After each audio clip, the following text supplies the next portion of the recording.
दोनों साथी स्वस्थ हो तो मुख मैथुन बिल्कुल गलत नहीं है। इस सवाल का कोई सुनिश्चित उत्तर भी नहीं हो सकता, क्योंकि यह बात पूर्ण रूप से दोनों साथियों पर निर्भर करती है कि वे क्या पसंद करते हैं।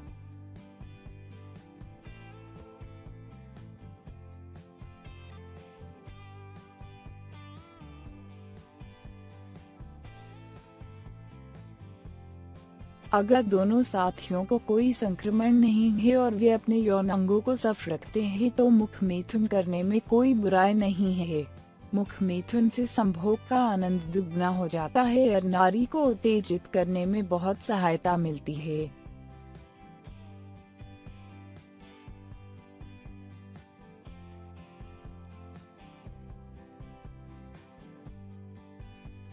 नारी की भगनासा क्लिटोरिस बहुत संवेदनशील होती है, जैसा कि नर का लिंग मुड। इसे चूमने और चुसके का नारी बहुत जल्दी उत्तेजित हो जाती है। मुख मैथुन फोरप्ले का एक बहुत महत्वपूर्ण हिस्सा है। जिन्हें पसंद हो उन्हें जरूर करना चाहिए।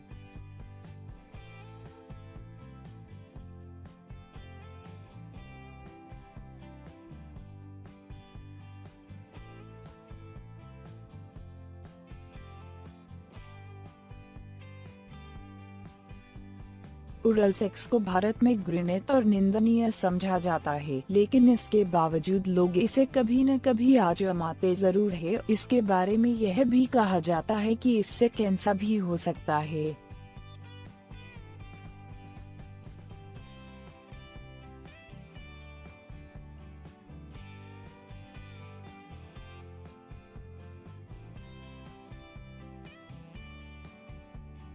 आपने सुना होगा कि लोग ओरल सेक्स करते समय कोई सावधानी नहीं बरतते, लेकिन अगर आप ओरल सेक्स के दौरान सावधानी बरतेंगे तो निश्चित तौर पर हर तरह के इन्फेक्शन से बचे रह सकेंगे। इतना ही नहीं, सीमेन के मुंह में जाने से न सिर्फ आपकी जीभ का टेस्ट खराब हो सकता है, बल्कि सीमेन सेहत देर तक मुंह में रखने से आपकी जीभ सुन्न भी हो सकती है।